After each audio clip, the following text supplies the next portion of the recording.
vamos dar início à nossa mesa redonda. Bem, o nosso primeiro bloco, né, ele vai ser para vocês se apresentarem. Então, nós queremos saber um pouquinho sobre vocês. Quem são vocês, né? Como é que vocês chegaram na posição que vocês estão hoje, né? Um pouquinho dessa trajetória pessoal e profissional. E também nós gostaríamos de saber, né, se tivesse voltar para a gente, como é que foi esse processo de ingresso na empresa que vocês estão atualmente? Se vocês têm dicas para dar para o pessoal que está querendo entrar, fazer uma carreira na indústria do gás. Bem, então, fiquem à vontade. Quem quiser começar, pode pegar a palavra.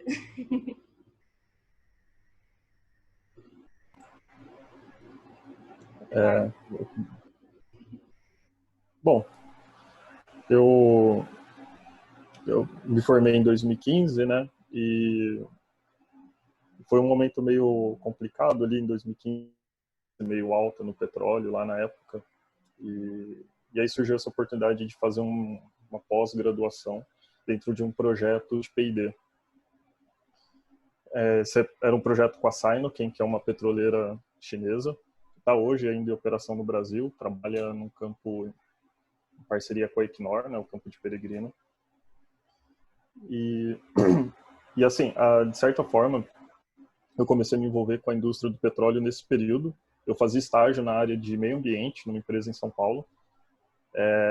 Eu tinha um pouco de... Eu trabalhava junto com o Otton, que está aqui na reunião também, com o Matheus, com o Mesquita.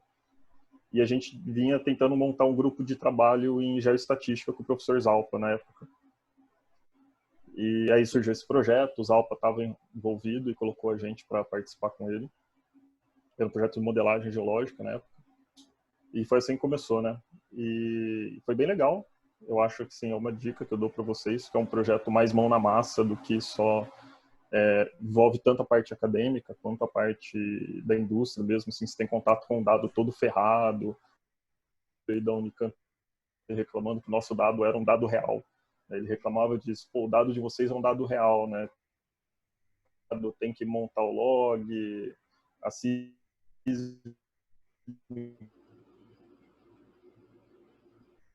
não estava tão bonitinha quanto, nesse ponto, né?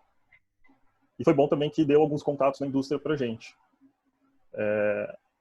Quando eu comecei o doutorado também, e nesse período eu sempre mandei currículo, tal, fiz entrevistas, essas coisas, mas nada encaixava, né? E eu lembro que quando eu comecei o doutorado, um ano depois, né, porque eu comecei em 2018, em 2019 foi que eu fui contratado, né? Então, assim, no comecinho de 2019, eu vi uma vaga em aberto lá no LinkedIn e, cara, fui lá, cliquei no link, vou mandar esse currículo aí, era para Halliburton já. Eu apliquei o currículo e fiquei pensando, falei, cara, o que eu posso fazer para dar um boost aí no meu currículo, né? E aí eu lembrei que quando eu trabalhei com esse projeto da Sinochem, a gente teve muitos contatos da Halliburton. Então o que eu fiz foi ir atrás de alguém da Halliburton, cara. Eu falei, cara, tem que saber se tem alguém lá, que vaga que é essa, para que serve essa vaga.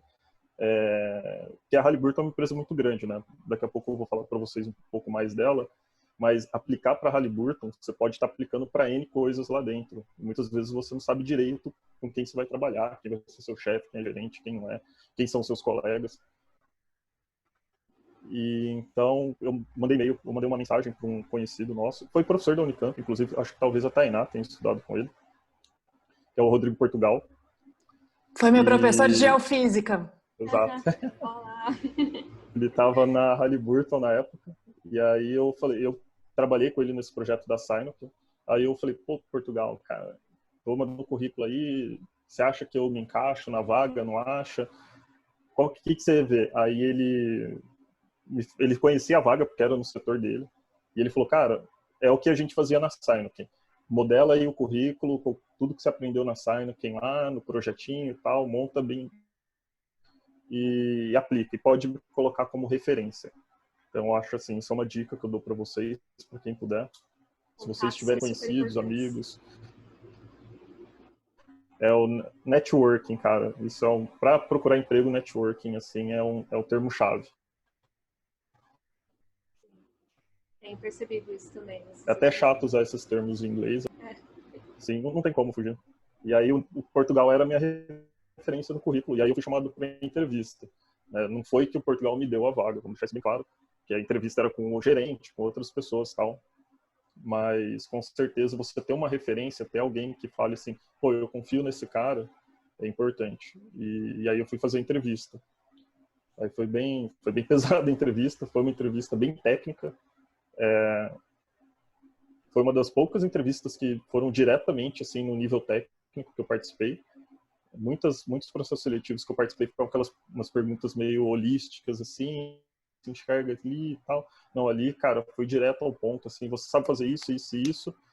Se eu te der um problema tal, você sabe resolver. E foi bem assim, durou umas 2 horas a entrevista. Eu fiz via telefone, porque eu estava na USP. Eu acho que você estava no dia, né, Letícia? Foi durante aquele curso lá que você fez no David. Durante aquele curso? Foi, eu batei a aula do David e fui fazer a entrevista. E eu fiquei, acho que o curso era 4 horas, eu fiquei 2 horas no telefone com o gerente e o coordenador. Então foi bem pesado, assim, foi um monte de pergunta na lata, assim, foi tipo, eu fiz um curso eu vou dar um exemplo para vocês, tá? Eu acho que isso é até bem legal para que ninguém queira mentir no currículo, tá?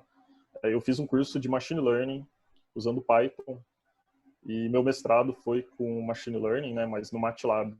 E uma pergunta direta, seguinte, cara, eu tô vendo aqui que seu mestrado foi sobre isso.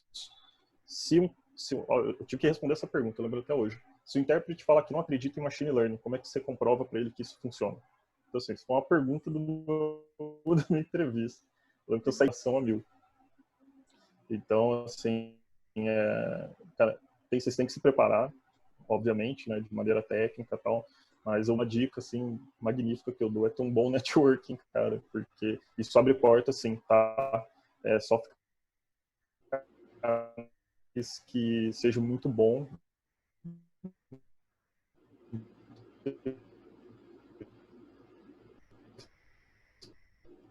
Suas vantagens, o que vocês têm de bom, o que vocês têm de ruim, como vocês podem adicionar numa determinada vaga para um determinado projeto. Isso é bem interessante, é bem importante. Sim, com certeza. Isso é muito importante. Muito obrigada, Eduardo. Vamos passar a palavra agora. Tainá ou Lara? Bom, posso continuar, então, começar também da minha parte. Eu sou da turma de 2004 da Unicamp, quando o curso que a gente, né, prestava no vestibular ainda era o Ciências da Terra. E aí, no final do segundo ano, no meio do segundo ano, a gente escolhia entre geografia e geologia, né? Eu acho que agora já mudou bastante.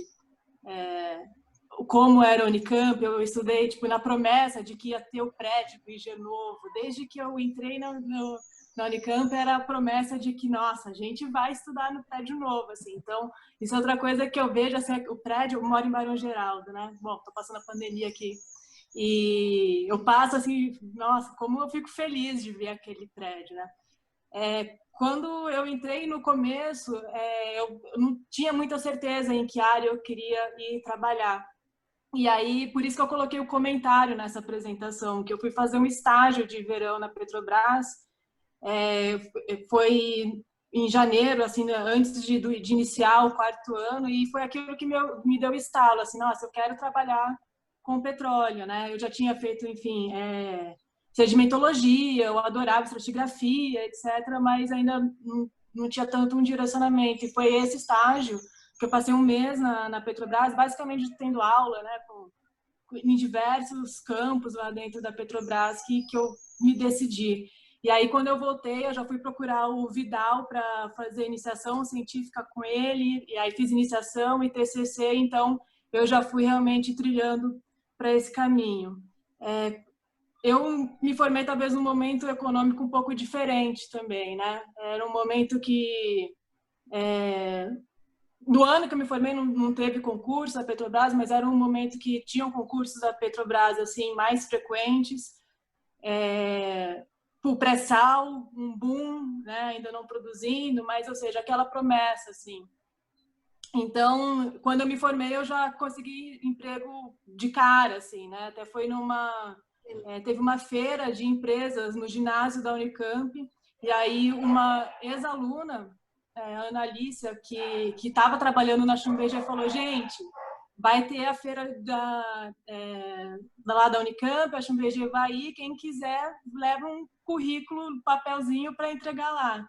E eu fui, obviamente, né? E aí, enfim, deu tudo certo, fiz a entrevista, etc.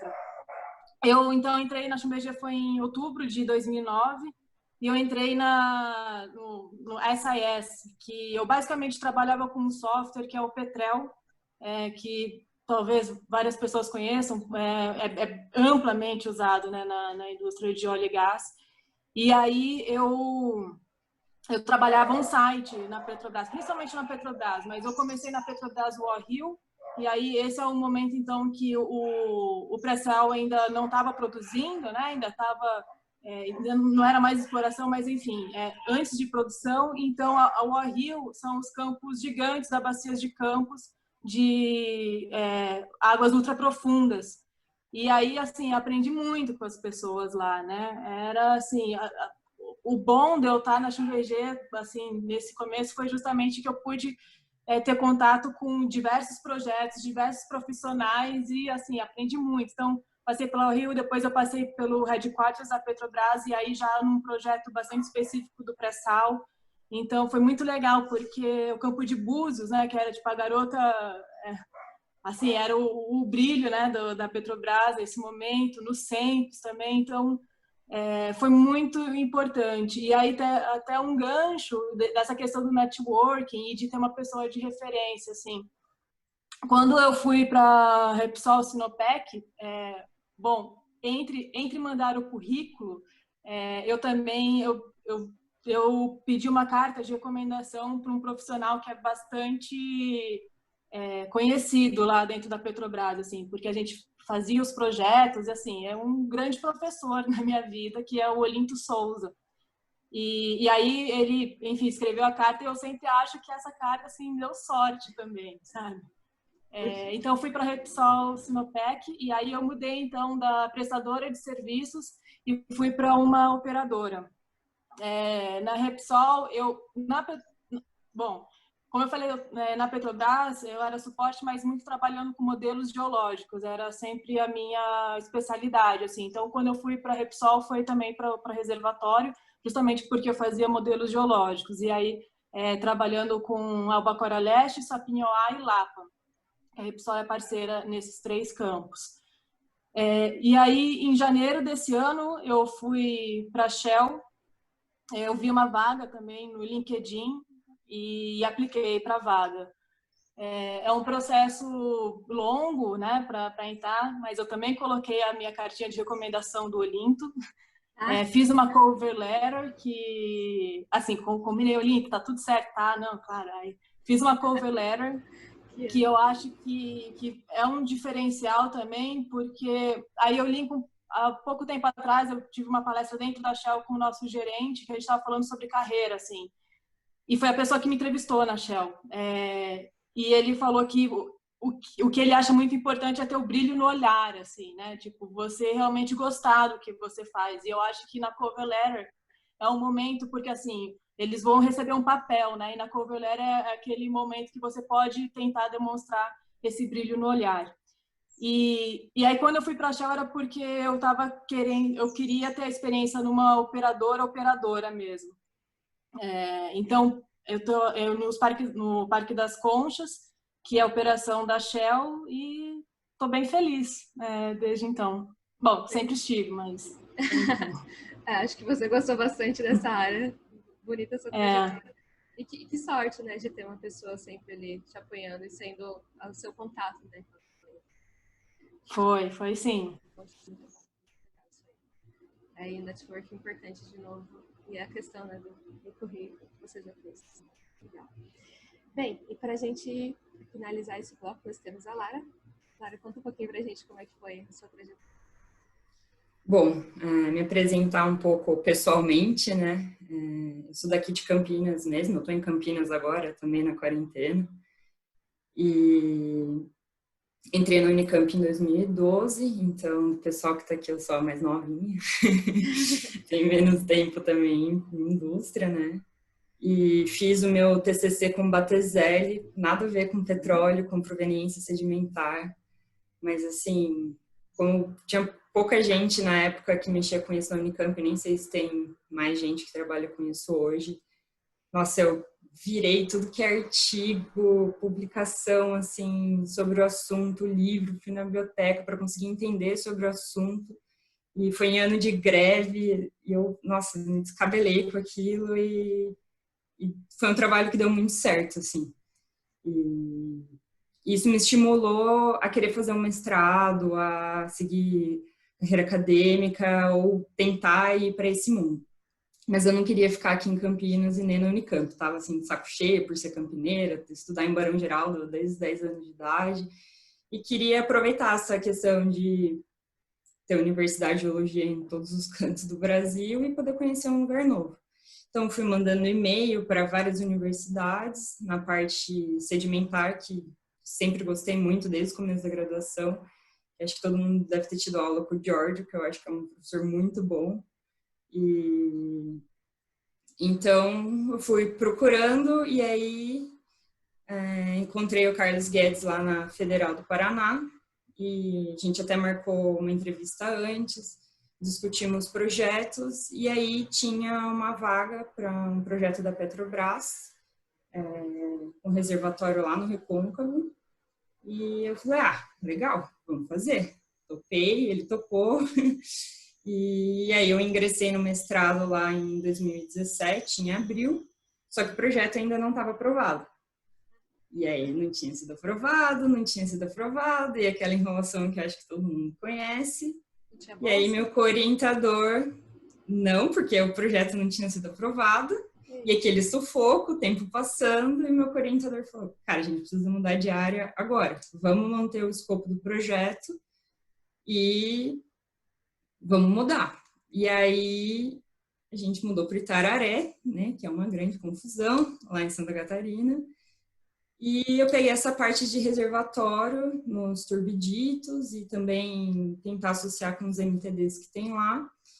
E ficou um trabalho legal também, assim, mesmo mudando, se viram nos 30, vim pedir o Gama emprestado para o Emilson, ele me emprestou até no doutorado depois, e pegando equipamento da CPRM, fizemos assim, um mestrado sem verba nenhuma, sabe? Com o resto de projeto. E era com os arenitos, com a parte petrofísica, bem básica, e também peguei os poços ali do Paraná, da bacia do Paraná, e tentar correlacionar esses leques dos lobos turbidíticos e a correlação com permeabilidade, porosidade, tentar ver o alvo reservatório ali. E aí o projeto da Bahia foi aprovado, e aí eu emendei no doutorado. Nossa, então, para esse projeto, que era o que eu queria fazer no mestrado. Só que, assim, foi muito boa a experiência do mestrado, porque eu ia replicar isso na Bahia, mas abrangendo uma área maior e uma área mais específica, que é deformação e sedimento não consolidado. Foi um preparo, então, como isso tinha que ser assim. Como isso impacta nos reservatórios, né? O Recôncavo, bacia velha aí, que ninguém mais quer falar dele, coitado. Mas acho que tem coisa lá.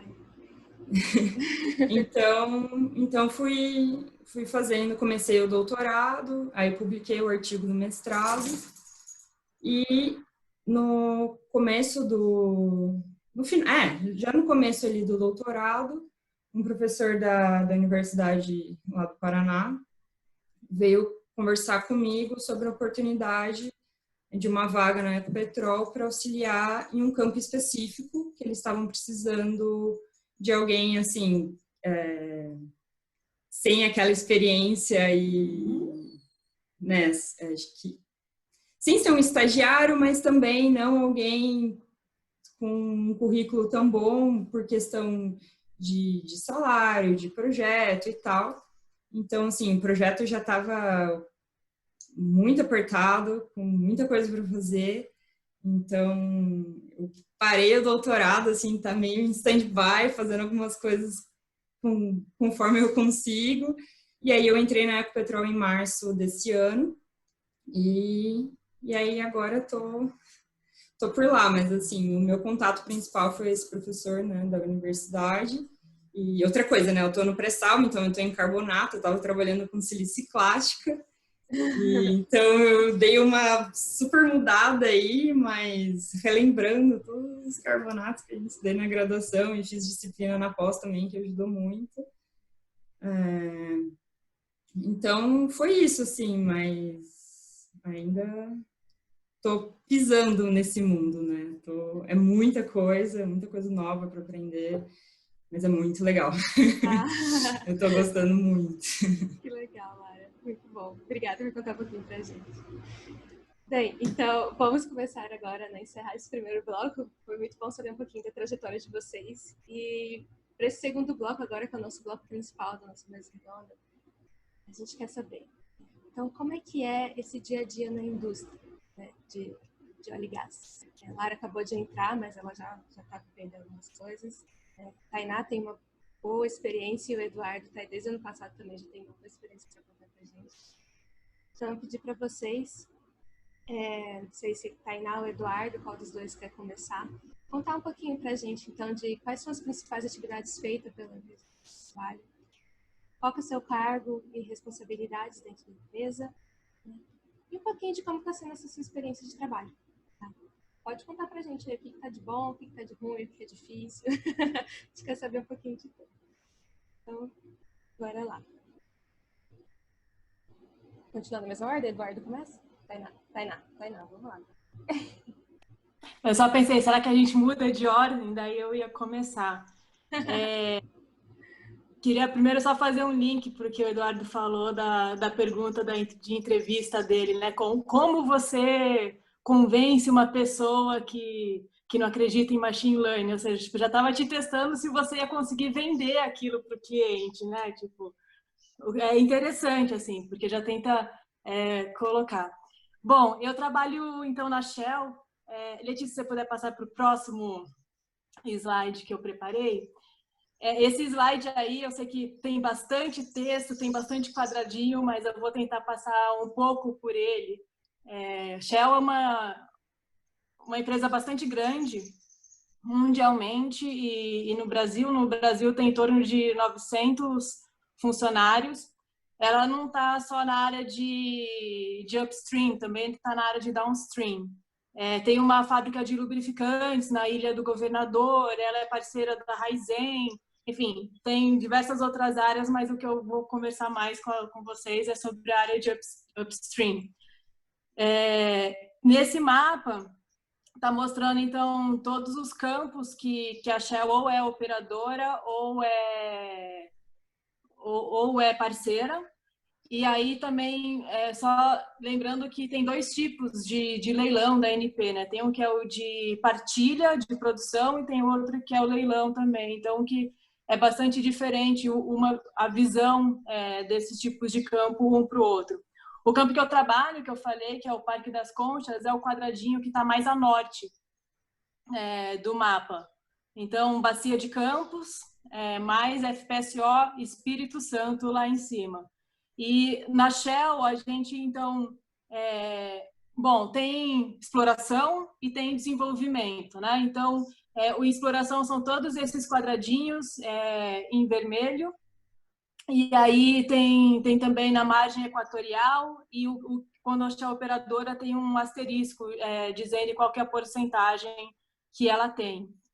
E no desenvolvimento, que é a área que eu trabalho, que são campos de produção. O geóloga de produção até é um nome do cargo bastante específico da Shell, assim, né? Porque acho que na indústria em geral seria geóloga de reservatório, geóloga de desenvolvimento, algo assim.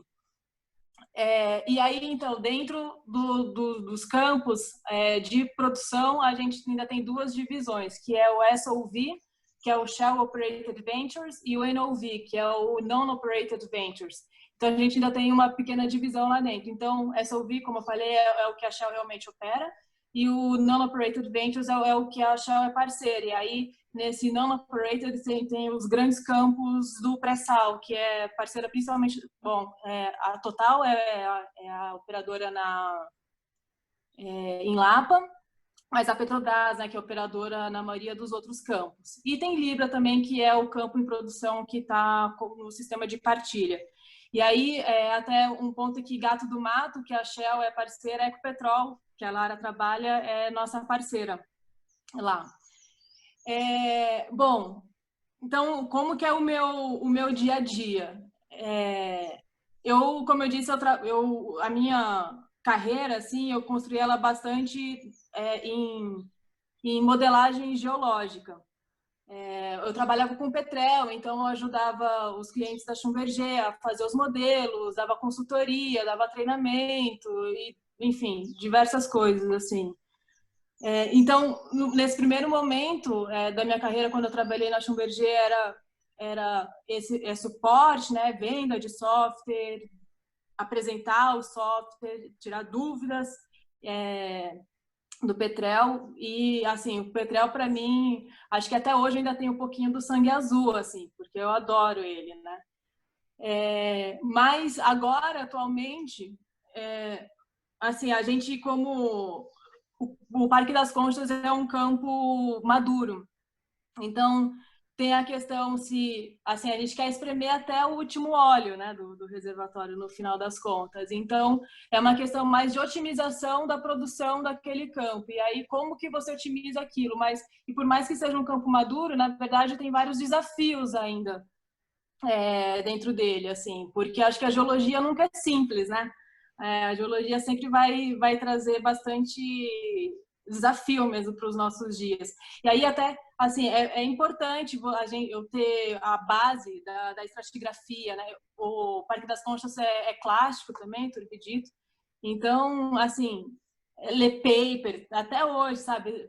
Bom, acho que é uma contínua também, isso do ler paper, acompanhar perfuração de poço. Algo que eu estou fazendo agora, assim, que me encanta é a gente planejar aonde que vai furar um poço para, enfim, no futuro perfurar ele, acompanhar ele. Eu ainda não fui para a sonda, assim, né? Então é um sonho que eu tenho também, assim, né? de ir conhecer a sonda. Então, assim, quais são o meu principal input, né, no meu dia a dia? Junto com petrofísico, geofísico, engenheiro de reservatório, engenheiro de produção, a gente vê como que a gente pode otimizar a produção do nosso campo. Nossa, é um trabalho multidisciplinar, né? Você trabalha diretamente com as outras pessoas, os outros cargos. Isso é muito legal. Muito obrigada, Tainá, por contar pra gente. Bem, primeiro as mulheres ou Eduardo? Presente. Claro. Beleza, então. Bom, acho que como a Tainá falou dessa parte de produção, eu sou da parte, então, que seria a exploração, né? Que a Ecopetrol ainda não tem produção no Brasil, né? Explicar melhor, né? Já tô com um negócio na cabeça. A Ecopetrol, ela é uma estatal colombiana, então, na Colômbia, ela é como a Petrobras aqui no Brasil, né? Só que aqui no Brasil ela ainda está crescendo, né? Então, como ela falou do Gato do Mato, é justamente onde eu trabalho, na Ecopetrol, que é parceria com a Shell e com a Total, né? A Shell é a que vai fazer a produção, né? Bom, o que eu faço dentro da empresa, né? O meu cargo, eu sou geóloga nessa parte de exploração, e eu faço justamente essa correlação de rocha-perfil. Então, descrição de testemunho, amostra lateral e descrição de lâmina. Tem muito dado, muita coisa para descrever e correlacionar, então é um trabalho, assim, bem exaustivo. A gente tem a equipe que a gente chama o Grupo da Rocha, né? Então, agora na pandemia a gente se reunia praticamente todo dia e ficava horas ali descrevendo por foto, né, os testemunhos e as amostras laterais, quebrando muita cabeça, porque você não sabe nem que cor de verdade é a rocha, né? Nossa, escrever por foto. É muito sofrido, assim. Aí um poço, assim, as imagens com baixa resolução, e a gente, eu não consigo ver nada. E agora a gente conseguiu fazer em alta resolução e, assim, uma qualidade excelente e como muda mesmo, né? Então, esse é um pouco do meu trabalho ali. Então, como eu entrei há pouco tempo, eu acho que é legal ter essa visão também de quem entra há pouco tempo na indústria, que é muito nome, muito dado, muita coisa que você nunca ouviu falar na sua vida. Eu acho que você não vai ouvir até você entrar lá dentro, assim.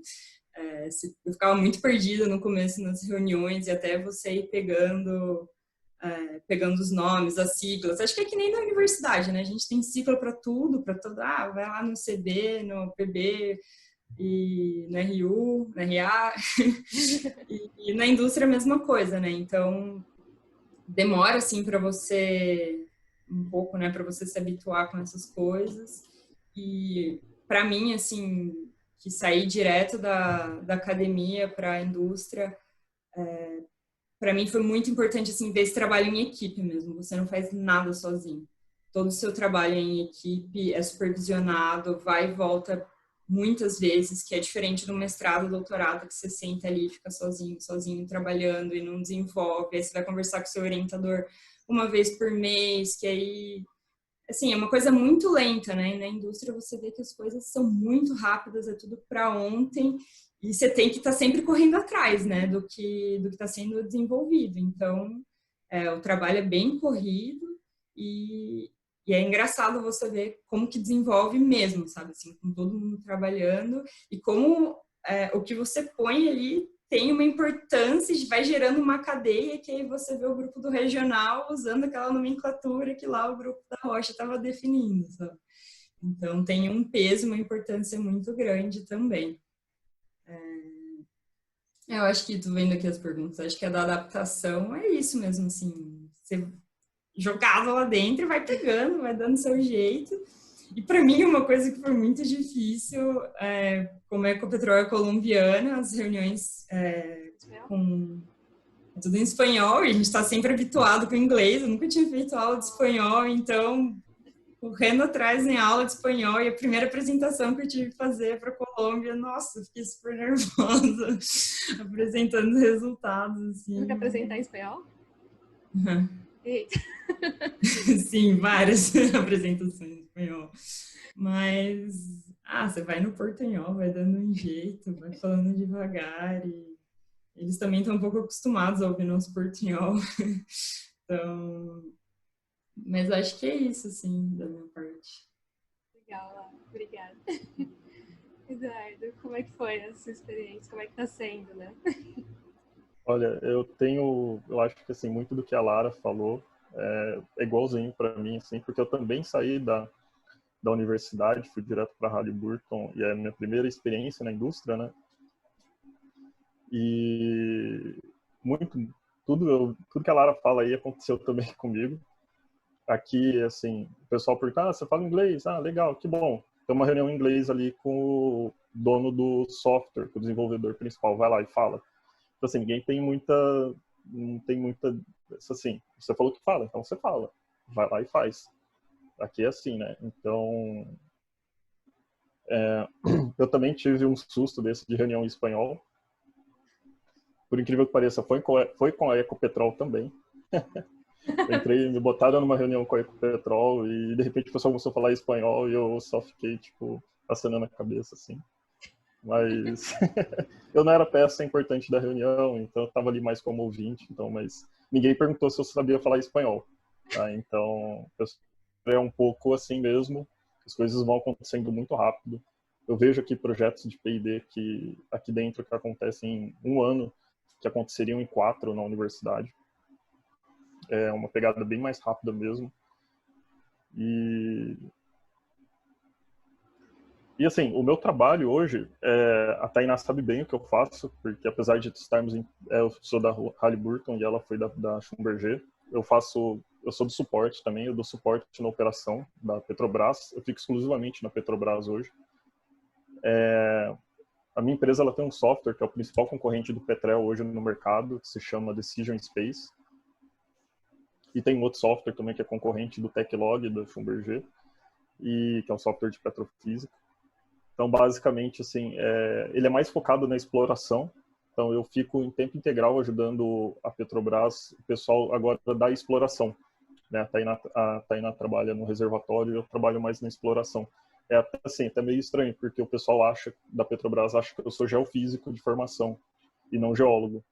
Porque na exploração é mais interpretação de horizonte, interpretação de falha, extração de atributo, geração de modelo de velocidades, amarração de poço, extração de geoanomalias, né? Então, se você tem, por exemplo, quando você está procurando o petróleo, muitas vezes ele aparece como uma anomalia na sísmica, né? Então, você tem uma anomalia de impedância, você tem uma anomalia de amplitude. E é o geofísico que isola essas anomalias e tenta calcular o primeiro passo de calcular um volume. E assim, apesar de praticamente todo mundo na Petrobras ser formado em geologia, eu ser formado em geologia, todo mundo se chama de geofísico. Na Halliburton eu sou contratado como geólogo. E assim, então, eu dou suporte, mas assim, parte do meu trabalho é muito mais do que só interpretar e ajudar as pessoas a interpretarem. Então assim, se o software para de funcionar na Petrobras, sou eu que tenho que ir lá e dar um jeito de fazer a coisa voltar a funcionar. Voou e é um problema de instalação. Daí eu que tenho que achar a pessoa que instala e fazer ela corrigir. E muitas vezes sou eu que tenho que ali pegar uma instrução e refazer um códigozinho ali de instalação, alguma coisa assim. Então aqui também não é só geologia, não é só geofísica, né? Não é só geociências. É saber resolver problemas. Para quem trabalha no serviço, na prestação de serviço, você também é exposto à resolução de problemas e problemas aleatórios, assim. A Halliburton é uma empresa muito grande, né? Então, assim, eu posso trabalhar desde aqui, assim, dentro da Halliburton, eu posso atuar no suporte e operação, até, por exemplo, trabalhar com P&D, ajudar o pessoal no desenvolvimento, escrever novas funções para o software, então, que a gente chama de plugin, né? Fazer, o software não faz tal operação, mas o cliente gostaria. Então, a gente vai lá e ajuda o cliente a desenvolver uma nova aplicação, trabalha junto com ele, coloca para dentro do software para entregar o resultado para o cliente. No caso, a Halliburton ela não opera campo nenhum, né? Se eu não me engano, ela tem um campo de teste no Equador, que é só para aplicação de novas tecnologias, algo assim. Mas, de maneira geral, ela não é uma exploradora, ela não é uma produtora, né? Ela só vende serviço, a segunda maior prestadora de serviços hoje em atividade, atrás da Schlumberger.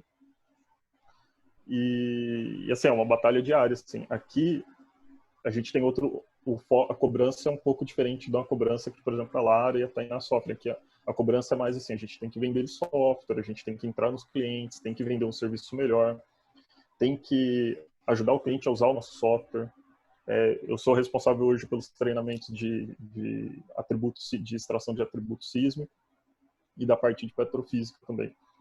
Então, assim, são cobranças que você depende do seu conhecimento de geologia, mas aqui também você é muito cobrado pela sua capacidade de se virar ali nos 30. Tá? Surgiu um problema, caiu um problema no seu colo, você tem que se virar. Aqui se virar nos 30 a desenvolver habilidades que normalmente você não desenvolve. Exatamente. Só na universidade, né? Exato. E aí vem a outra pergunta, mas antes de eu fazer, Eduardo, você vai querer apresentar sobre a Halliburton? Se eu puder mostrar um pouquinho, são só 3 slides aí sobre a Halliburton. Eu preparei esses slides porque uma galera não conhece a Halliburton, né? Isso é uma questão que a gente conversa bastante dentro da empresa. Por exemplo, a Schlumberger é uma empresa que participa muito do dia a dia da universidade, né? Então, se você está lá no laboratório do Vidal, você vai no CPETA, tem um software, e a Halliburton não está em lugar nenhum. Né? Hoje a gente tem esse interesse, a Unicamp deve receber o nosso software aí de maneira gratuita para usar. Espero que logo. Oi? Sim. Vai vir para a Unicamp? Legal. Tomara. O acordo, já tiveram reuniões aí e os pedidos de autorização. Espero que liberem logo. Assim, de maneira geral, rapidinho. A Halliburton, então, até eu comentei no começo, quando você aplica, mandei um currículo para a Halliburton. Cara, quando você manda um currículo para a Halliburton, você pode trabalhar em 14 áreas dentro dela, né? Então, assim, eu trabalho numa empresa que chama, numa subempresa, né, da Halliburton, que a gente chama de Product Service Line, né, a subempresa, e é essa aqui que está na terceira linha, que é a Landmark. Ela é uma produtora de softwares, a Landmark, tá? Então, ela vende softwares na área de geociências, modelagem geológica, poço, engenharia, tudo que vocês imaginarem. E também vende serviços, né? O suporte, treinamento, essas coisas, que é o que eu participo. Mas tem outras empresas dentro da Halliburton que fazem outros serviços também. Eu dou um exemplo aqui, por exemplo, a Wireline Perforating. É a empresa de perfuração e de perfilagem de poço. Então, quem trabalha lá, por exemplo, vai descrever testemunho, pode embarcar, pode trabalhar em escritório, pode ajudar na correlação dos perfis, vai fazer interpretação de poço, controle de qualidade. Tem uma outra aqui que o pessoal ajuda bastante, a Sperry Drilling, que é o pessoal de perfuração, né? Então, quando a empresa, por exemplo, a Ecopetrol quer furar um poço, a Sperry Drilling que vai lá e, de fato, fura o poço, né? Ela que tem os navios de sondagem e tal, e faz a perfuração, cimentação do poço, tudo. Então, assim, a Halliburton tem diversas empresas ali dentro dela, tá? E você pode ir parar em qualquer uma delas, assim como geólogo formado na Unicamp, tá? Tem diversas oportunidades em aberto ali. Se você ir para o próximo slide, esse aqui é só um exemplo de como que era a interpretação sísmica antigamente, se vocês tiverem curiosidade. Esse é o primeiro modelo 3D de interpretação que foi feito. Nossa, E né, como é que era a estação de trabalho, como é que era a coisa. Foi em 1981, né, uma publicação de 81.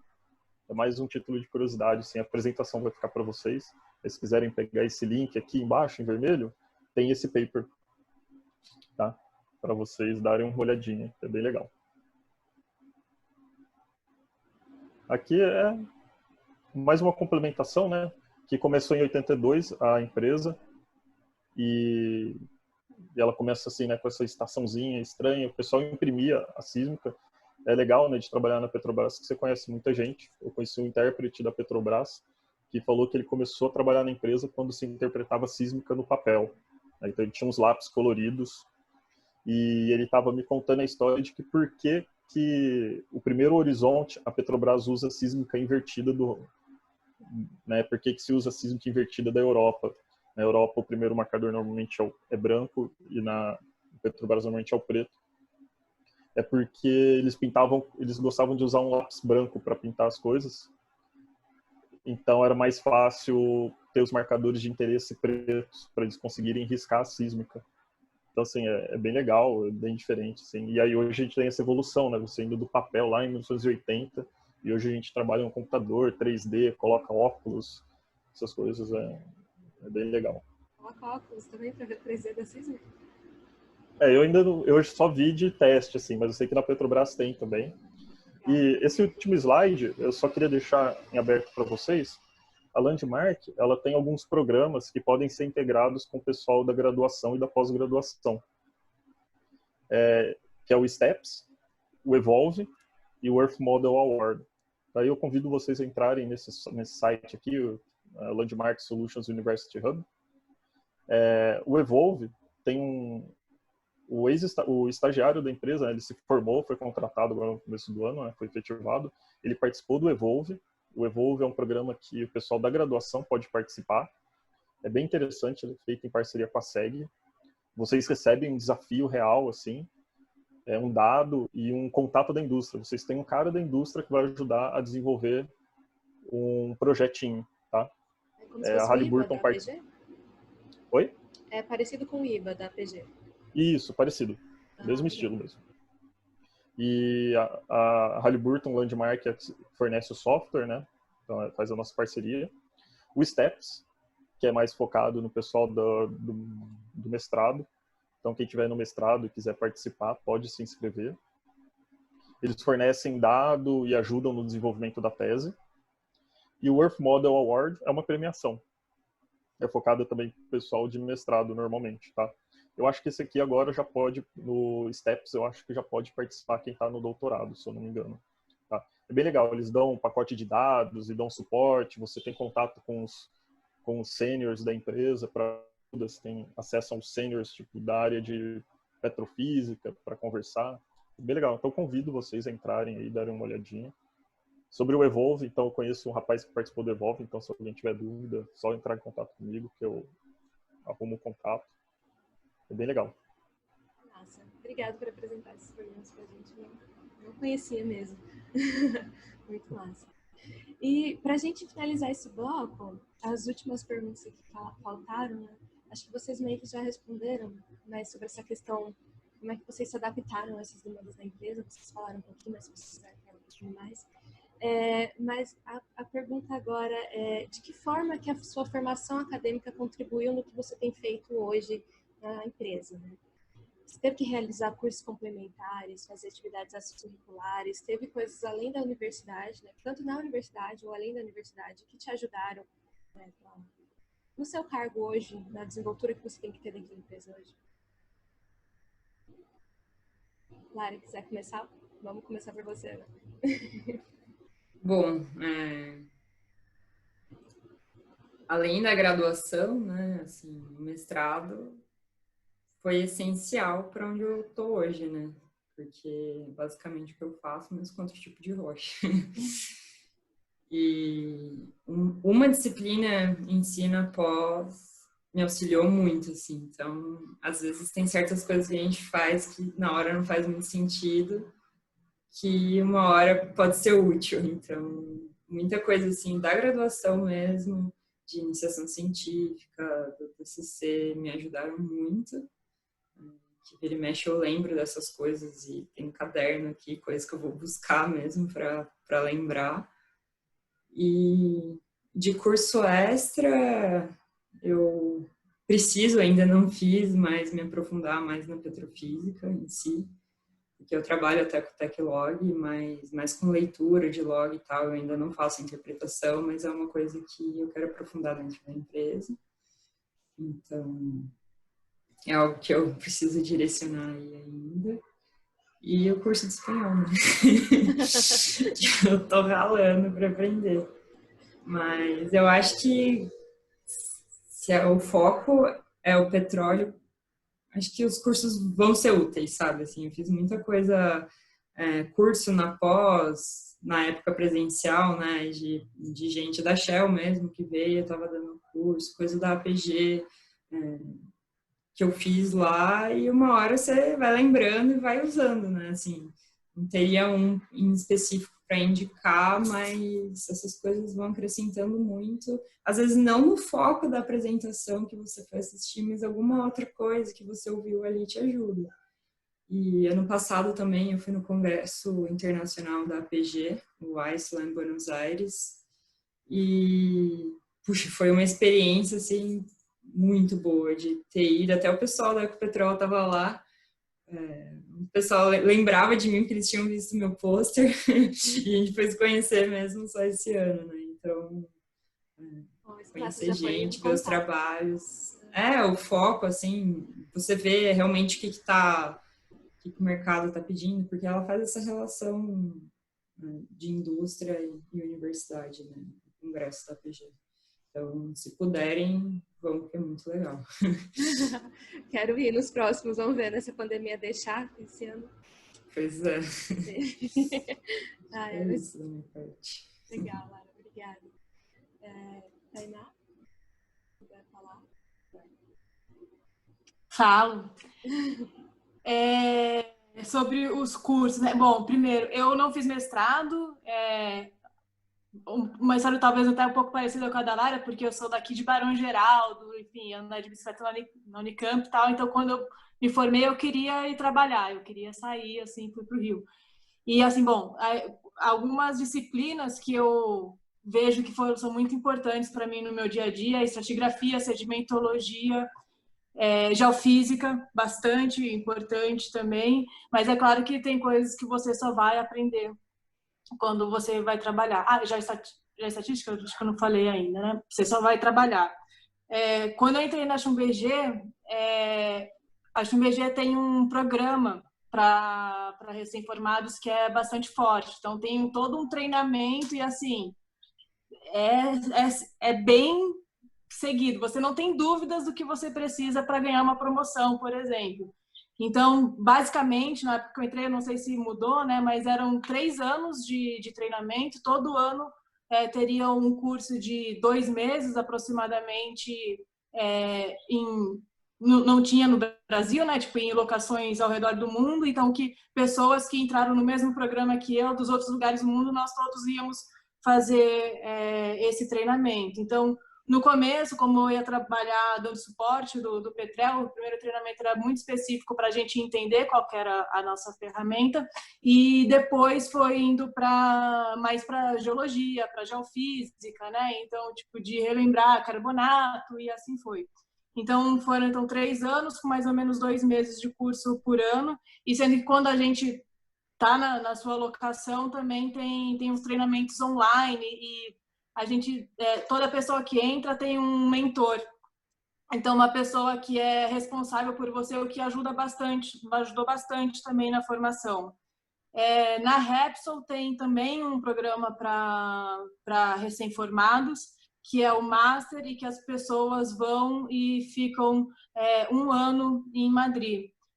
Não sei como é que está atualmente, mas esse 1 ano, na verdade, não é só para geólogos e geofísicos, assim. Então, vão ter desde geofísicos até engenheiros de produção, e aí vai passar no treinamento por toda a carreira, todos os passos, né, da indústria do petróleo. Então, todo mundo vai ter essa visão bastante integrada no treinamento. E na Shell também tem algo bastante parecido, que é o Graduate Program. E aí também de você ter treinamentos fora, você vai para lugares que vão ter os seus mentores.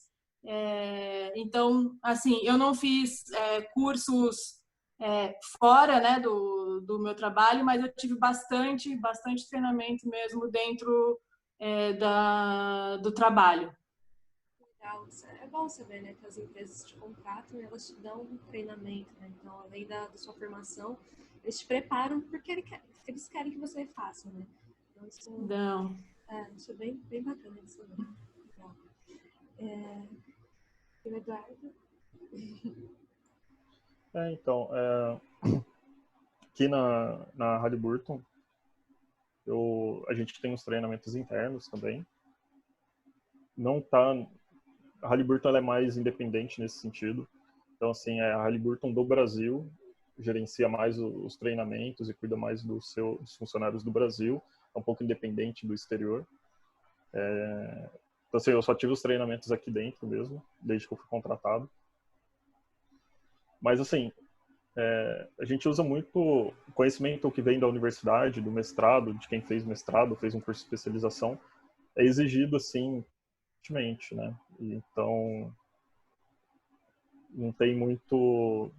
Eu recomendo, assim, correr atrás um pouco, assim. Então, se sente falta de alguma coisa, vale a pena até ir, não tentar aguardar, assim, se eu vou entrar na empresa, será que ela vai me dar um curso de petrofísica? Porque dependendo de onde você for trabalhar, isso já pode chegar muito rápido, assim. As empresas de menor porte tendem a já esperar um funcionário já um pouco mais preparado, né? Porque em algumas situações você já tem que chegar, sentar e trabalhar. Eu lembro que a minha contratação para a Halliburton isso até foi favorecido, porque eu já sabia usar o software da Halliburton. Apesar de eu não ter experiência na indústria, eu já usava o software da Halliburton. Então, assim, eu cheguei em um mês, eu já estava preparado, né? Normalmente o pessoal levava uns 3 meses, no mínimo, para começar a atender, fazer alguma coisa. E eu, em um mês, já estava lá conversando com o pessoal da Petrobras, dando suporte, resolvendo as coisas, porque eu já sabia usar o software. Então, também, assim, eu acho que eu fiz curso, por exemplo, de Python, eu fiz Extra, tudo quanto era curso que aparecia lá na universidade eu fiz aquele do David com você, e eu recomendo, assim, cara, principalmente para vocês que estão na universidade, que é mais fácil, aparecer um curso extra, alguma coisa assim, a APG, a Sociedade de Petrofísica, todos eles têm programas para graduandos, então você paga muito mais barato, às vezes você faz curso de graça. Pega isso, se enfia mesmo e faz, porque é um diferencial legal. Tentar aí tudo que a gente vem vendo na universidade, o pessoal que está na graduação e que está assistindo, aproveitem, né? Então, os cursos extracurriculares, o que vocês puderem para complementar a formação de vocês. Muito legal. Gente, muito obrigada por vocês terem respondido as perguntas desse bloco. E, bem, vamos encerrar esse bloco por aqui. E agora a gente vem com um bloco sobre a situação atual, né? Sobre o que nós estamos vivendo atualmente, a pandemia. Então, esse ano de 2020 aí foi surpreendente para todo mundo. Acho que a gente nunca imaginou que ia passar um ano inteiro isolado dentro de casa, tendo que usar máscara, né? Tendo que trabalhar em casa, quem tem esse privilégio de trabalhar em casa. E com toda essa situação, né, de insegurança, de isolamento e tudo mais, então, um ano muito difícil, mas a gente tem feito de tudo para conseguir contornar a situação. É uma inevitabilidade. Mas dentro de toda essa situação da pandemia, no setor de óleo e gás, o que a gente viu aí foi uma crise, né, estourar, tanto por desavenças dentro de alguns países da OPEP, mas principalmente pela redução do consumo, né, mundial, o que reduziu também a demanda do petróleo. E aí eu gostaria de saber de vocês como que a empresa de vocês está lidando com essa situação atual da pandemia. Como é que está sendo isso, tanto em relação ao trabalho de vocês, a atuação geral da empresa, sabe dizer, dessa crise no mercado de óleo e gás? E quais são as perspectivas que a sua empresa tem para o mercado pós-pandemia? Né? Como é que ela está vendo isso, o futuro, né, se as coisas melhorarem? Se quiser começar, Eduardo, você está desmontado. Então, assim, com relação à pandemia e ao impacto econômico disso, para mim, assim, de certa forma, a conversa dentro da empresa chega pouco, né? Eu estou muito lá no... Então, a gente recebe, de certa forma, até poucas notícias, assim. O que a gente está sempre de olho é no que o nosso cliente vai fazer, né? Então, assim, por exemplo, se o nosso cliente decide que não vai perfurar um impacto para a gente, né? Porque é um contrato que ele vai cancelar muitas vezes de uso de software, de suporte à operação, é uma sonda que ele deixa de contratar. Esse é um impacto que a gente vê mais, né? Felizmente, assim, devido até à própria estrutura da empresa, de grande porte, toda, assim, é uma coisa, até um comentário extra assim, que eu faço. Quando você sai da universidade e entra na indústria, você acha que a indústria, algumas coisas são muito diferentes, mas, assim, existem degraus, assim, de informação meio que burocráticos, né? Então, tal tipo de informação só circula num determinado nível lá dentro da empresa, outro tipo de informação chega ou não. Então, algumas coisas a gente até nem fica sabendo mesmo. É uma questão de proteção de dados interna, né, da empresa. Mas, assim, o que eu posso dizer, assim, eu trabalho acompanhando o pessoal da interpretação, né? Então, assim, foi todo mundo para casa, a gente consegue trabalhar de dentro de casa, numa boa, assim, tranquilo, porque tendo o computador ligado na internet, você está trabalhando. Então, de certa forma, assim, para a gente afetou pouco, né, isso. Mas a questão E como o principal cliente é a Petrobras, ela, por enquanto, está indo bem na questão de produção, a gente acaba, de certa forma, acompanhando o valor do barril e das ações da empresa para saber se ela está indo bem ou não. Então a gente fica um pouco mais tranquilo nesse sentido. Mas, assim, é sempre preocupante, né? Porque a tendência é, assim, a gente um momento de transição energética, né? Então a tendência é a gente migrar para as energias limpas, e o petróleo ele é problemático nesse sistema, nessa nova visão. Mas, de certa forma, a gente ainda vai precisar dele por muito tempo. Então, até vale assim, a gente se avaliar, né? Inteligente desse bem que a gente explora. Para quem está dentro da indústria e para quem quer entrar, sabe quão complexo que é. Você não fura um poço, você não acorda um dia, abre uma sísmica e fala, vou furar um poço aqui. E o poço está pronto um dia depois. Não é assim. Então, é bastante impactante. As empresas pensam muito, muito mesmo, assim, antes de fazer qualquer movimento.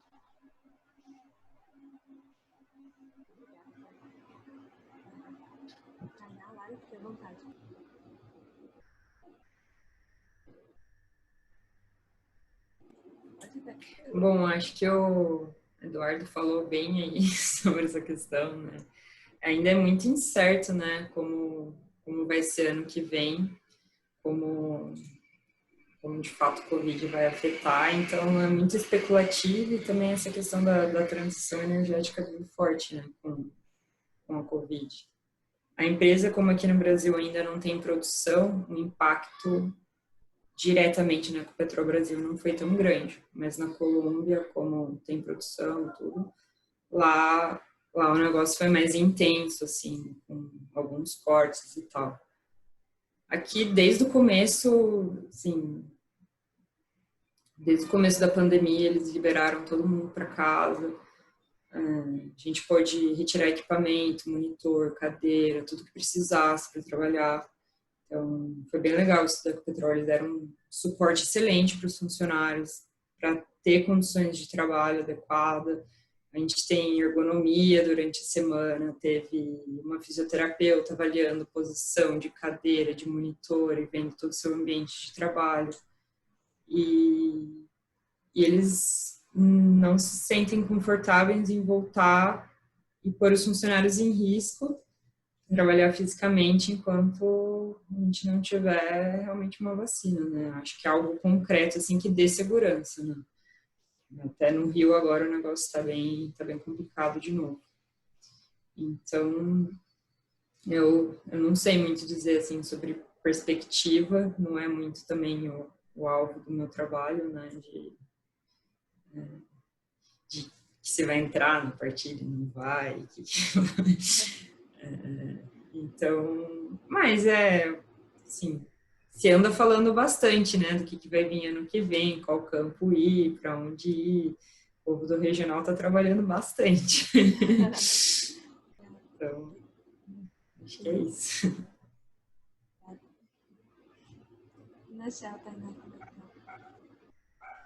Então, eu entrei então no começo do ano na Shell, né? E não sei se vocês chegaram a acompanhar na época, tipo, a Shell estava até colocando várias vagas, né, no LinkedIn disponíveis, assim, ou seja, ela estava não só a Shell, né? Na verdade, tinham várias empresas nesse momento, no começo do ano, crescendo, né? Tipo, olhos voltados para o Brasil, grandes campos em produção, vai vir leilão, vai vir muita coisa. Então, realmente, o mercado, acho que eu enxergo assim, de quando eu trabalhei, né? Tipo, de toda a minha carreira aqui, em 2014 começou uma crise, e que começou a recuperar no momento que eu achei que, nossa, realmente, agora o mercado vai aquecer, veio a pandemia, assim.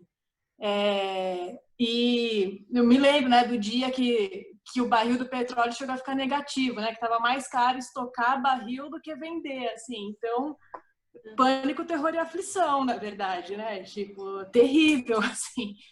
E aí, realmente, as empresas têm que se readaptar. E assim, então é muito complexo assim essa readaptação assim e o que fazer, porque estava vindo do momento que estava acreditando né, que ia se aquecer o mercado, para onde ir exatamente, poço e tal, para tudo. Então assim, a gente teve projetos que realmente ficaram congelados, mas assim, tem projetos que agora acredita-se que vão voltar também, né? Então, existe uma perspectiva positiva, assim, para o pós-pandemia. O problema é quando que será esse momento pós-pandemia, né? Quando será que o Átila vai liberar a gente, assim, para ficar livre? Porque realmente é muito complicado, assim. Em relação à transição energética, eu acho que também todas as empresas estão se posicionando para isso, mas são planos de décadas, assim, né? Então é uma transição, não é realmente de uma hora para outra que a gente vai chegar lá e ter as energias renováveis. Ou seja, nesse momento que ainda é transição, acredito que quando a pandemia passar, que realmente que o mercado deve reaquecer de novo. Em relação à maneira que a gente tem trabalhado, eu me lembro, assim, né, tipo, a gente eu tinha ido para campo com a equipe e tal, a gente chegou numa quinta-feira, daí na sexta-feira falaram, gente, leva o computador para casa que talvez a gente vai trabalhar de home office. Mas eu me lembro de escutar aquilo e pensar, tá, deve ser, sei lá, tipo, alguns dias, assim, não vai ser, não, putz, né, tipo, meio que não via, tipo, tsunami chegando, assim. E aí, desde então, estamos em casa, assim. Eu acho legal porque também teve a preocupação da tela, do computador, tentar, a gente tem... No início tinha reuniões semanais com o CEO Brasil e, assim, o André é uma pessoa, tipo, é um líder, o cara, assim. Ele realmente dá toda, assim, ele parece aberto e dá toda assistência a todos, assim. E o que aconteceu é que a gente está até agora sem previsão de voltar pro escritório, assim. Né? As empresas responsáveis e as que podem, né, fazer isso, né, no caso das empresas de óleo e gás, a maioria delas podem, com certeza, e devem manter seus funcionários em casa trabalhando com melhor segurança. Legal saber que vocês estão bem, que a empresa está dando todo o suporte para vocês. E esperamos que no próximo ano, né, a situação melhore e, bem, o setor também melhore, que abra mais vagas de emprego, né, mais oportunidades para nós que estamos aqui, né, na universidade, querendo entrar também, ter um pouquinho dessa carreira na indústria, né, que vocês estão tendo, na verdade, e que contaram aqui pra gente. Também, nossos 3 blocos principais foram esses, e eu agradeço muito por vocês estarem aqui respondendo.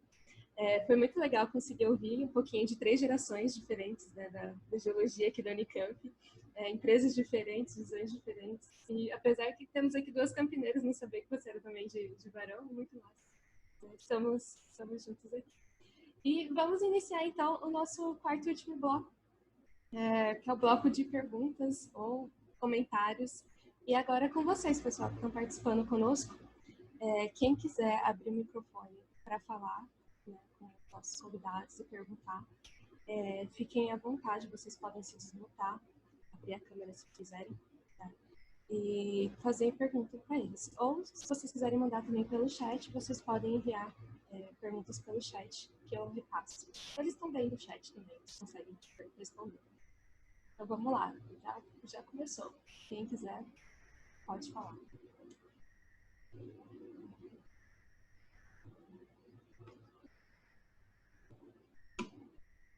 Não fiquem com vergonha.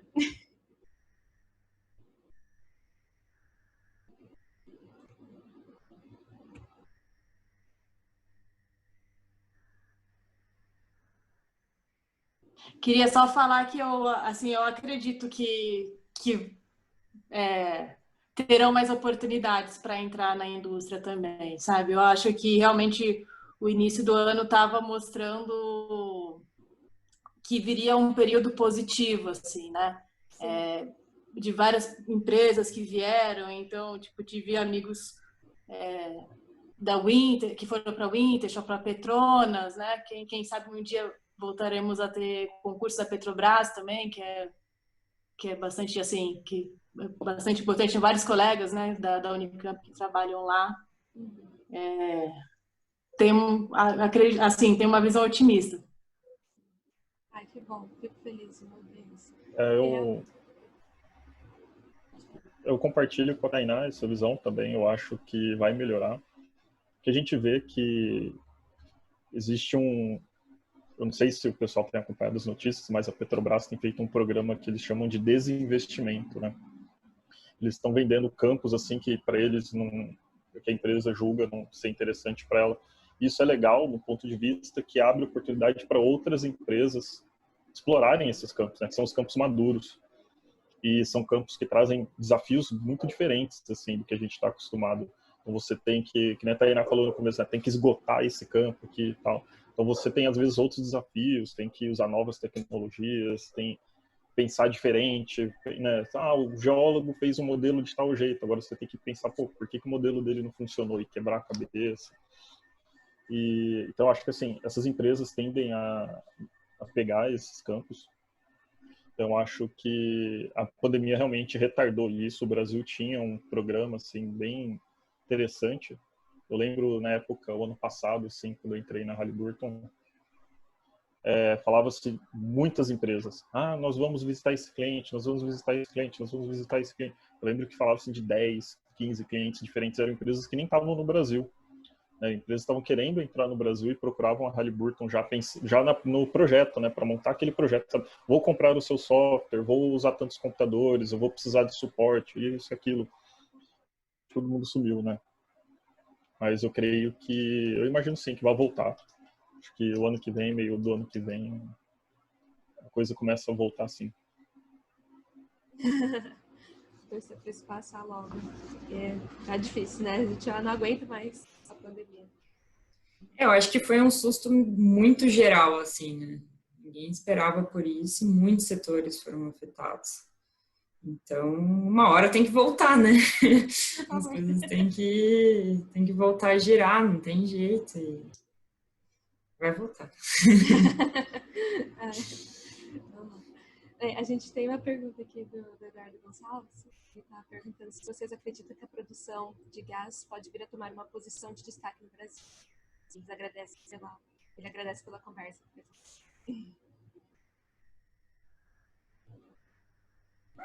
Eu acredito que sim. É algo que é muito conversado nas empresas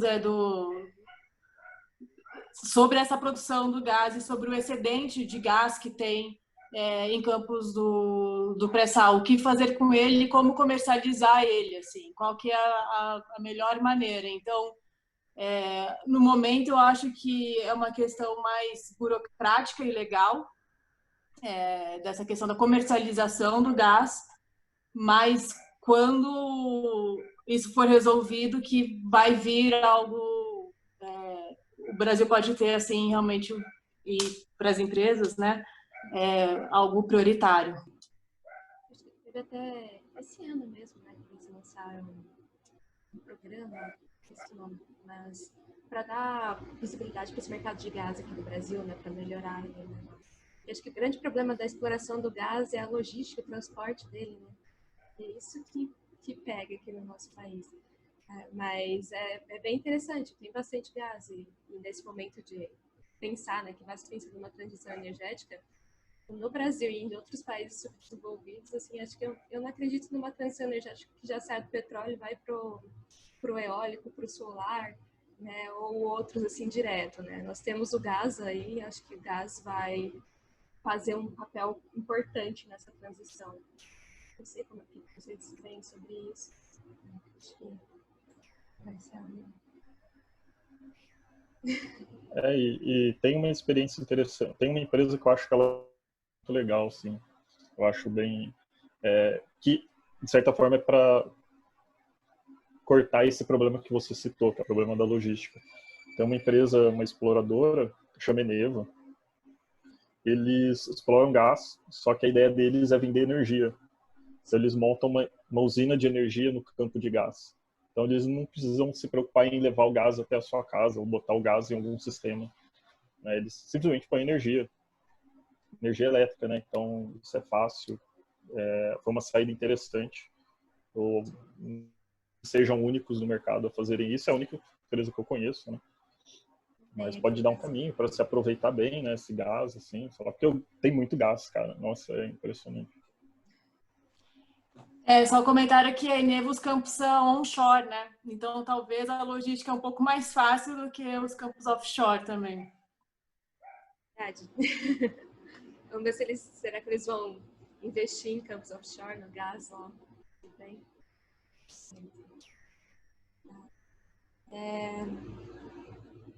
O Lucas Valori está comentando que tem também o novo mercado de gás, como a Tainá falou. Sim. Esse ano, acho que com a pandemia, eles acabaram desacelerando um pouco essa questão do novo mercado de gás, porque eu ouvi falar muito no início do ano, não sei vocês ouviram falar, mas teve até como se fosse um workshop, um congresso, alguma coisa assim lá no Nordeste, né? Certo? Seu incidente, mas depois não ouvi falar muito mais. Vocês vão ver ano que vem, né? Próximos anos aí como é que vai ser. Assim. Bem, pessoal, vocês têm mais gostaria de perguntar? Abrir o microfone. Acho que eu vou fazer outra pergunta pelo áudio, pode ser? Pode fazer. Não, então, é que eu ouvi na Unicamp, assim, de alguns professores, que existe uma tendência de aumento da área do pré-sal, algo assim, tipo. Queria saber se as empresas, tipo, já têm alguma ideia nesse sentido de aumento da área dos campos, não sei, para além do que é o pré-sal, porque parece que eles têm uma ideia de que já existe algumas reservas além do que está definido, sabe? Algo nesse sentido, não sei. Fora do polígono do pré-sal, você disse? Isso, é isso. Uhum.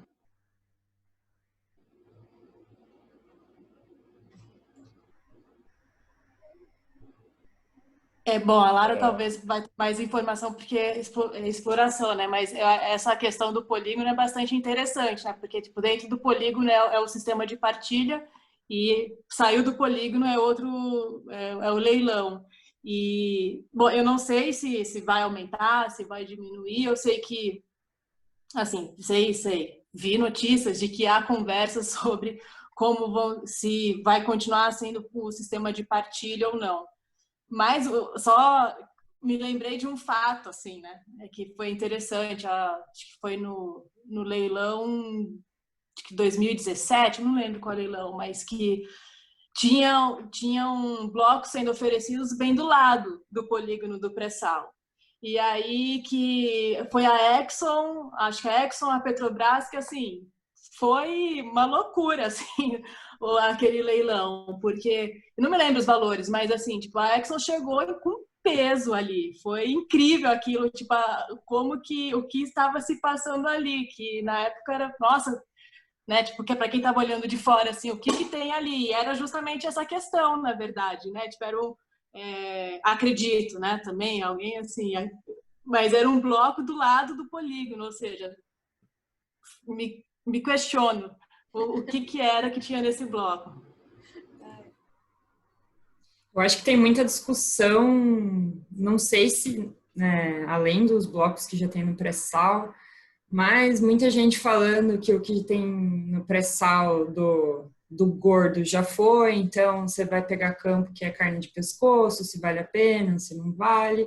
E tem toda a discussão da margem equatorial também, né?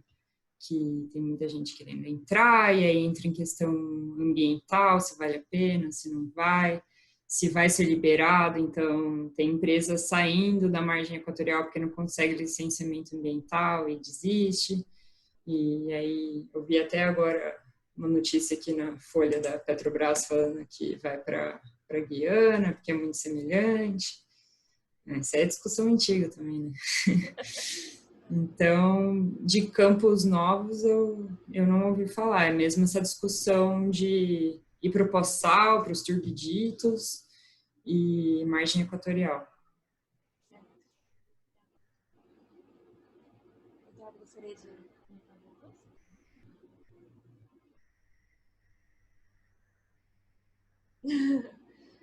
Bem, obrigada. Enquanto o pessoal não manda mais pergunta, né? Esse bloco aí nós estamos aí mais uns 5 minutinhos. Eu vou fazer umas perguntas aqui para vocês, viu? Além das que já foi feita nos outros grupos. Tá. Então, duas perguntas distintas, mas acho que bem relevantes para o momento, é a questão da transformação digital dentro da empresa de vocês. Como é que isso vem ocorrendo? Vocês vêm sendo aplicado? A empresa requerindo profissionais para trabalhar mais nessa área? Programação dentro da empresa está sendo muito utilizada? Como é que está essa parte da automatização, usão de machine learning?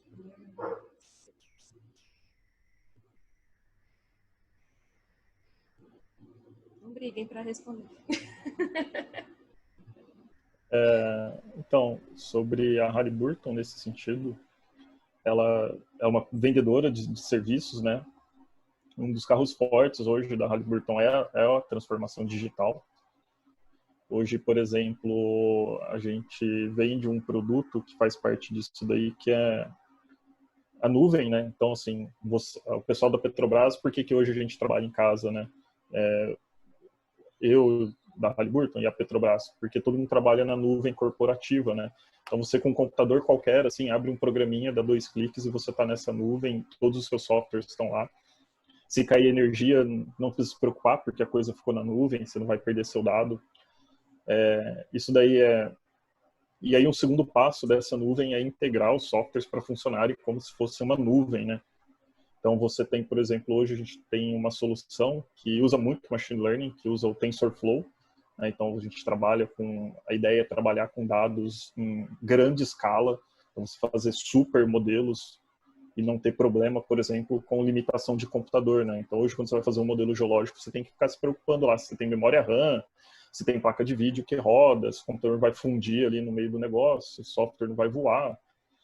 E a transformação digital, do ponto de vista da Halliburton, ela passa, sim, por esses caminhos. Eu vejo, assim, bastante... Isso era uma falta que eu sentia na graduação da Unicamp, que era aprender um pouco com a parte de introdução à computação, né? Sair sabendo um pouco de MATLAB, um pouco de Python, assim. E isso, hoje em dia, eu vejo que é uma demanda absurda, assim. Eu acho que, de maneira geral, que eu vejo, assim, que muita coisa você pode resolver sabendo um Python, um MATLAB da vida. E eu até falo isso assim, eu sou da empresa que vende software. Então, assim, se eu tivesse numa Petrobras, se eu tivesse numa outra empresa que compra o software, eu ia adorar ter um funcionário que soubesse Python, porque ele me livra de ter que comprar um serviço, né? Pô, esse software não roda o fluxo. Cara, você abre um Pythonzinho ali, programa e calcula uma curva, por exemplo, faz um log, faz um machine learning, uma classificação de dados no Python. Tem gente na Petrobras que faz extração de atributo no Python, em vez de usar software comercial. Então, a transformação digital, eu recomendo, sim, que as pessoas, vocês olhem com carinho para essa parte da informática, assim, né, de computação, o básico de programação, né, uma introdução, assim, porque é bem legal, é bem importante. E as empresas estão cobrando, sim, cara. Parece que não, mas estão cobrando e cada dia que passa vão cobrar mais. Com certeza.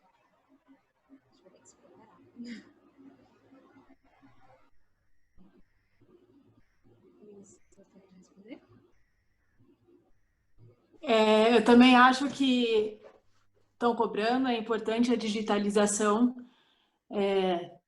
trabalhando totalmente na nuvem. Eu, por exemplo, eu tenho um laptop da empresa, mas eu acesso uma Blade para eu rodar os softwares científicos. E, assim, tem toda uma equipe em toda a empresa que é de data management também, né?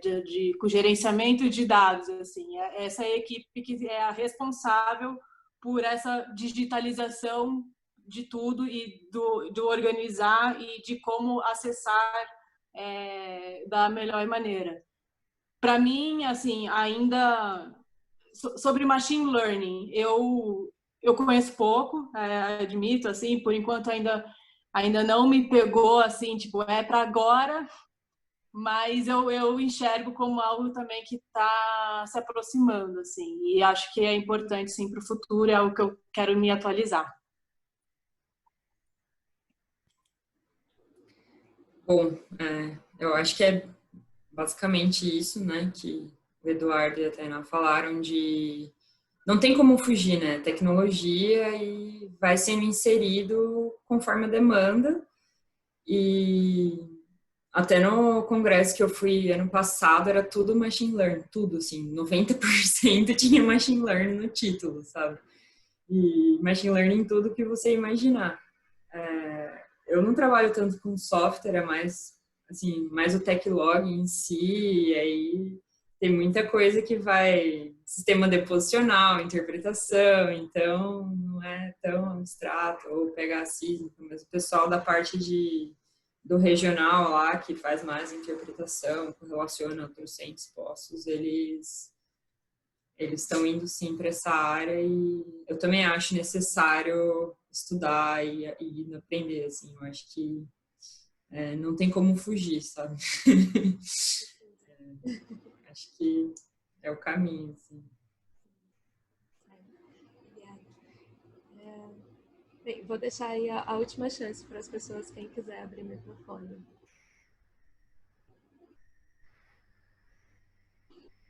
estão gostando de ver a gente conversar, né? Obrigada pela participação de todos vocês aqui, pessoal.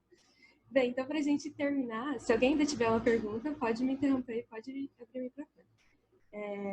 Mas, para a gente terminar, eu vou fazer uma última pergunta que eu acho que é bem importante, ainda mais que nós temos 2 mulheres aqui participando conosco. É a questão da diversidade dentro da empresa. Não só a diversidade de gênero, né?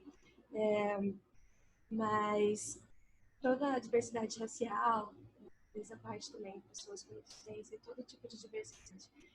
Como que é isso dentro da empresa de vocês? E como que vocês sentem, né, como mulher dentro da empresa, como que é esse tratamento? Como formular direito essa pergunta? Como tem sido a experiência de vocês como mulher dentro da empresa? Tem tido alguma disparidade? Tem ainda tido muito problema com machismo? Como está sendo? Então, são 2 perguntas, né? Diversidade em geral e a questão da mulher dentro da empresa. Eduardo, essa pergunta vai para as meninas, mas se você quiser falar um pouquinho depois delas sobre a diversidade dentro da Halliburton. Bom, eu acho muito importante essa pergunta, porque geologia sempre foi um curso muito machista. Na graduação, né, com comentários muito absurdos, assim, de professores. E, tanto, assim, na graduação, eu sofri muito com o machismo e com professores homens. Não é fácil lidar com esse tipo de situação, mas eu não sei se é específico para a geologia, né? Porque isso foi uma coisa que eu vi uma diferença muito grande para a Federal do Paraná, que tem muito, lá a quantidade de professores é muito maior do que tinha aqui na Unicamp na época que eu fiz a graduação. Hoje eu acho que tem mais. Mas isso tem um impacto também, né? Porque tem mulheres inseridas naquele meio que vão quebrando esse machismo, levantando a bandeira e batendo de frente. Na empresa, tem poucas mulheres. Assim, geólogas, eu acho que são 5. Eu sou uma delas. A empresa é pequena, mas de geologia são poucas mulheres. Na universidade, a gente vê que o número de mulheres, acho que é maior já, proporcional em relação aos homens. O nosso ano já tinha mais mulher do que homem. Já variou de algumas coisas. Bom, na empresa eu estou há pouco tempo e 90% foi presencial, não. Foi digital. Home office, eu não passei por nenhuma situação ruim, mas eu acho que esse número é representativo, sabe? Assim, de geólogos, sei lá, 5 para 15, eu não sei quantos homens geólogos tem, mas tem bem menos mulher. Mas tendência a mudar, a gente está chegando. Vai de Daqui a pouco a gente está 50-50.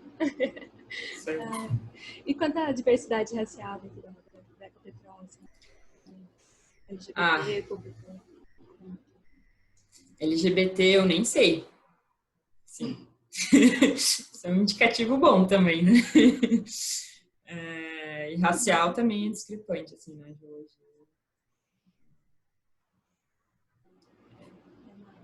Eu não sei agora, mas eu acho que tem bem pouco. Acho não, tem bem pouco. Então esperamos que essa situação também mude, né? A gente vê até na graduação, né? Se não tem negros se formando, como vai chegar na indústria, né? Então, já começa aí, né? A diferença já começa aí. Então,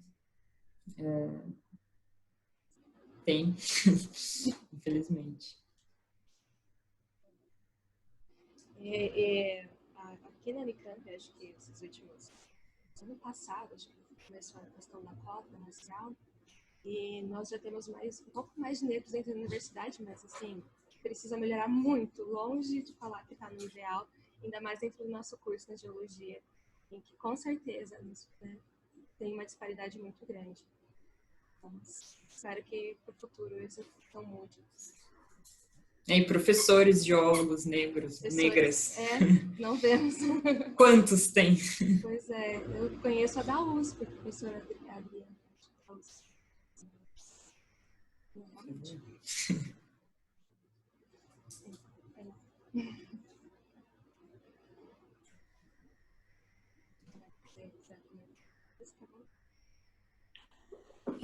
Sim, bom, em relação a machismo, eu acho que não, tenho certeza que eu já passei por algumas coisas dentro da indústria,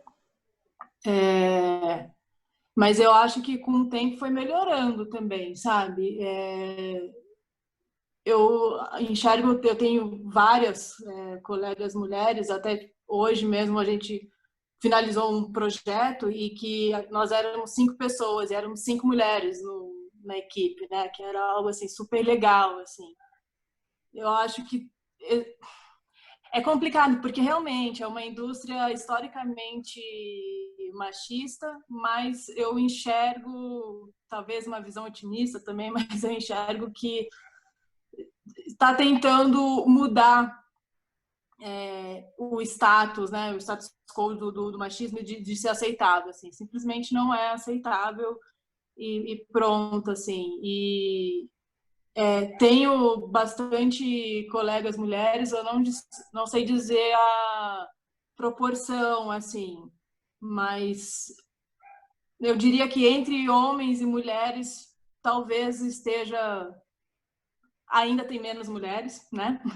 Mas eu acho que está, sim, buscando um equilíbrio. Em relação a negros, tem pouquíssimos mesmo, assim. É algo que precisa melhorar. Eu enxergo que na Shell, a questão de diversidade e inclusão não só na Shell, na verdade, né?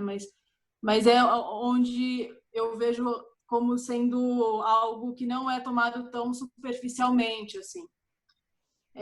Alguns exemplos é porque a gente lá dentro tem redes de discussão. Então, tem uma rede de discussão para mulheres, tem uma rede de discussão para pessoas com deficiência, tem uma rede de discussão LGBTQ,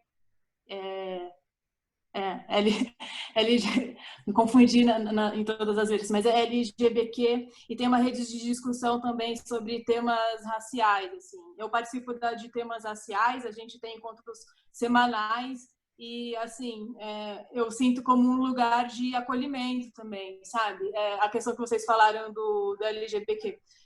Eu acho que eu nunca tinha, assim, eu tive vários amigos, né, nas outras empresas que eu trabalhei, mas eu não tinha visto ainda um lugar que as pessoas se sentissem confortáveis para dizer qual era a sua orientação sexual, porque tá, tudo bem, é algo totalmente pessoal que não tem nada a ver com a vida profissional, assim, mas o que eu tenho enxergado atualmente no meu ambiente de trabalho é que as pessoas se sentem confortáveis para falar sobre isso, sabe? E eu vejo como é algo muito importante, assim. E eu acho que se até eu penso assim, nossa, porque eu acho que antes de eu entrar lá, alguém tinha mencionado que existiam essas redes, mas eu acho que eu não me atentei do quanto importante elas são e o quanto esse espaço é importante dentro de uma empresa, assim. Então, são temas bastante recorrentes, assim, e não é um tema só que entre ali só os funcionários, os peões, assim, né? A gente, o CEO, ele fala sobre isso, já foram, sim, reportados casos de machismo, racismo, etc. dentro, mas, assim, tem uma posição muito forte de não aceitar aquilo e de tentar ser realmente uma empresa mais inclusiva. Sim, que bom saber que temos pelo menos uma empresa tentando realmente levar a sério essa questão. Muito legal. Obrigada, Tainá, por contar com a gente. Vera, você gostaria de comentar um pouco sobre a diversidade na Halliburton? A Halliburton tem, né, um programa, ela faz parte de um programa oficial lá, né, de não racismo, não machismo, tal. Eu particularmente não conheço, sim, nenhum caso na empresa até hoje de algum tipo de discriminação racial ou por questão de machismo ou sexualidade até hoje. Mas isso também não diz muito, né? Só diz que a informação não chegou até mim. O que eu vejo, assim, a minha ela é uma mulher, assim, e nunca vi ninguém destratar ela, nem o cliente, por ser uma mulher, você é uma mulher e não quer falar com ela, algo assim. E nunca vi isso, nunca presenciei. E ela é bastante respeitada dentro da empresa, não só dentro da empresa, também dentro até da Petrobras. A, a Landmark, né, que é a empresa a PSL, né, que eu faço parte, ela não tem um presidente, né? O nome do presidente é Country Manager. E o Country Manager da Landmark no Brasil é uma mulher também. E já faz um bom tempo que ela é muito respeitada, não só no Brasil, mas internacionalmente. Então, assim, eu nunca presenciei nenhum tipo de problema desse tipo. A equipe realmente ela é majoritariamente masculina, né, a equipe que eu faço parte. Mas eu acho que de 15 pessoas são mulheres, agora de cabeça. Na equipe de G&G, né, de Geologia e Geofísica, acho que são 12 e são 4 mulheres, então acaba ficando quase igualitário. Não, são 3, desculpa. Então, assim, eu vejo que, de certa forma, tem melhorado.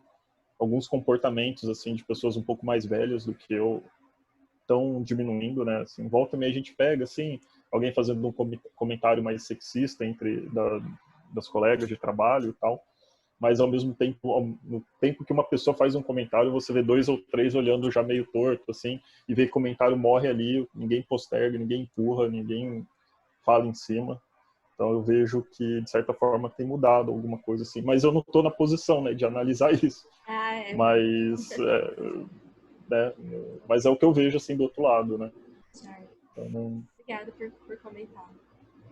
Importante a gente ter a visão disso, ver como as empresas levam esse lado também. Acho que, sim, pelo menos no meu caso, uma empresa para se trabalhar, a gente tem que ver se ela bate com os nossos valores também, né? O que a gente acredita. Então, essa parte da diversidade é muito importante. Bem, pessoal, mais uma vez, Eduardo, Lara e Tainá, muito obrigada por vocês terem aceitado o convite para participar dessa mesa redonda. Foi muito legal.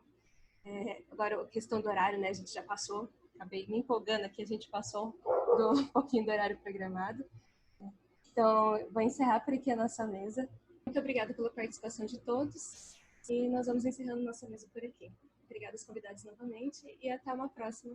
Fiquem de olho aí nas redes sociais dos próximos eventos e novidades. Tchau, tchau, gente. Obrigada.